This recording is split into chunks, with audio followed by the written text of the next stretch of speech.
These are Pokemon with the most cards in the TCG, and we should start with a bit of a surprising one, Magnemite. Magnemite is an interesting card to start with as it has a weirdly high number of cards, placing it above series staples like Jolteon, Flareon, Celebi, and many more. And a big reason for this is actually due to the Scarlet and Violet era Pokemon. For some bizarre reason in Scarlet and Violet, Magnemite has received a total of 5 Pokemon cards across 5 different sets, and still no art rare in any of these. Magnemite's art rare would actually come in the Sun and Moon Cosmic Eclipse expansion of the TCG. Magnemite is one of those Pokemon within the TCG that has just randomly had a lot of variants printed. In Plasma Storm it had 2 variants printed in a single set. The same thing happened with Breakthrough, Stormfront, EX Delta Species, and many more.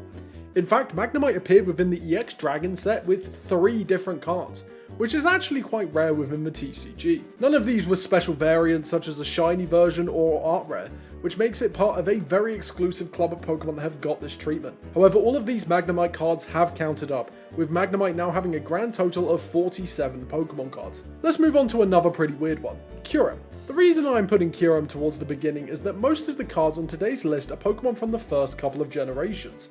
Kyurem is however an exception to this, being the only Pokemon in the top 37 cards to be from Generation 5, with Reshiram shortly following. There is a pretty logical reason for Kyurem to get so many cards though. Firstly, any set that featured white Kyurem would generally also feature black Kyurem, such as Boundaries Crossed, which featured 6 Kyurem cards alone, being white Kyurem, black Kyurem, as well as the EX versions of both of these cards. In fact, 22 of Kyurem cards appeared during the black and white era of Pokemon, which is almost half of all the cards Kyurem has actually received. Kyurem would then receive an extra 4 cards for the Lost Origin expansion during Sword and Shield, with him receiving a V card, VMAX, Full Art V, and a Rainbow VMAX. In total, across all of these sets, Kyurem would receive a grand total of 51 Pokemon cards. From here on out, most of the Pokemon are going to be Gen 1 Pokemon. Well, except for 2 sneaky additions to this list. But this next Pokemon may actually surprise quite a few of you. Vulpix. While making this video, I was trying to figure out which Pokemon would logically have the most cards to go along with them. And Vulpix made me realize that a lot of regional variants have boosted the numbers of cards for these Pokemon. Not only was Vulpix already a really popular Pokemon, getting some pretty unique cards across the series, but by the time Sun and Moon came around and we were introduced to Alolan Vulpix, this number skyrocketed. If I were to pick out Cantonian Vulpix's most intriguing card, I would have to say the variants from Gym Heroes and Gym Challenge. Back during the original Pokemon anime, Brock actually had a Vulpix that he looked after. A Vulpix we never see him use in the game. So within the Gym Heroes and Gym Challenge expansion, we saw Brock get a Vulpix trainer card, as well as the much more obvious Blaine's Vulpix.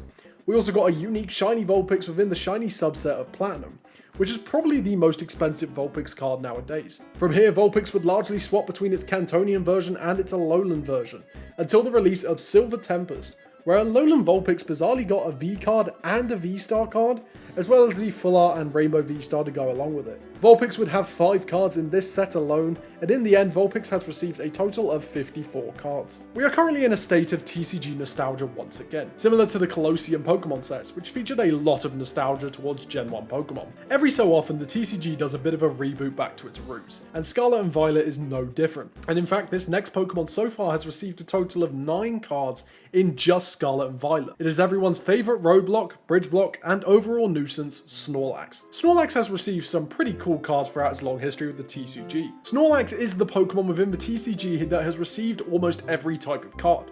It had a Rocket card in Gym Heroes, its first ever EX in Team Rocket Returns, a Delta Species in Dragon Frontiers, and the list goes on. Appearance in the games and of course the anime has made Snorlax really popular, and as a result Snorlax has received a total of 59 cards. But Snorlax is not the only memorable Pokemon from the anime, as next we have Meowth. Meowth, that's right. First appearing in Jungle, Meowth is the Pokemon that really benefited from regional forms, getting both an Alolan form and a Galarian form as well. In total, across only Sword and Shield and Sun and Moon, Meowth received 14 cards, which is really high given Persian and Berserker combined still have less. For now though, most of the standout cards for me are the Meowth VMAX promo, the 2009 Moving Meowth which was a trainer Pokemon, and the newest art rare Meowth found in Destined Rivals. In total, Meowth has gotten the same amount of cards as Snorlax, being 59. Long-time viewers of the channel will know all about mine and my wife's Mew collection, and honestly seeing it appear in the top 10 for the list of most cards was pretty disheartening. Mew is a staple of Pokemon at this point, dating all the way back to its little under truck vacation in Kanto.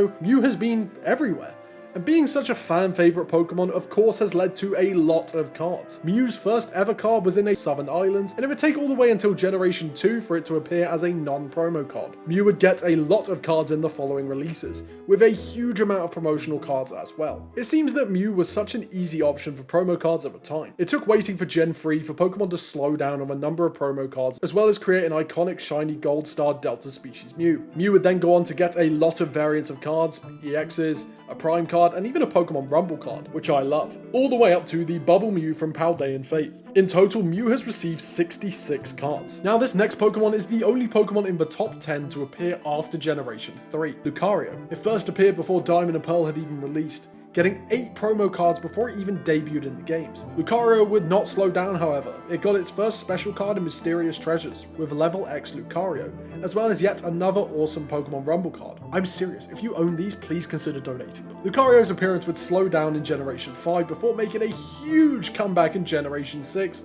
thanks to its iconic Mega Evolution. Lucario would also weirdly get a Full Art and Rainbow GX card in Forbidden Light, despite not having a regular GX card within the set. It then got a tag team with Melmetal and 2 shiny variants in Hidden Fates. The most recent set Lucario has appeared in is Mega Evolution, where its gold card is the most valuable card in the entire set. Lucario just keeps getting card after card after card, until eventually today where Lucario has 73 cards. Now this next Pokemon I was actually kind of surprised to find on the list. Well, until I actually took a slightly less shocked look. Unown. For those who do not know, Unown is a Pokemon that resembles the English alphabet within the world of Pokemon, and was a very interesting but weird gimmick within the second generation of Pokemon. However, given it resembles the alphabet, of course Pokemon made sure every letter got the respect it deserved. In Neo Discovery, we got 10 Unown cards featuring all of the vowels, and weirdly D, F, M, and N, as well as 2 variants of Unown A, both a holo and a non-holo, which is really quite weird. Come Neo Revelation, we got 3 more Unown, B, Y, and K, and then Neo Destiny had the remaining 12. Except Unown J. Unown J was a promo card for some weird reason.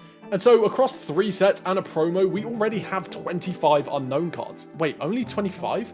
What happened to Unown R? Well, fun fact, there was actually no Unown R at this point in the TCG in English. Instead, Unown R was reserved for a Koro promo only in Japan, which is really weird. Pokemon did decide that the next set these Unown appeared in though, there would just be a subset of Unown cards. EX Unseen Forces had all 26 letter Unown, as well as the exclamation mark and question mark Unown too. So how did Pokemon do it next? Well, they went back to releasing them really awkwardly. The various Diamond and Pearl sets contained multiple Unowns, and they were released in such an awful order. Diamond and Pearl base had Unown A, B, C, and D, so logically the next set would have E, F, G, and H, right? Well, you would be absolutely wrong, as Mysterious Treasures would have Unown I, E, M, and T. Pokemon, come on, it was right there!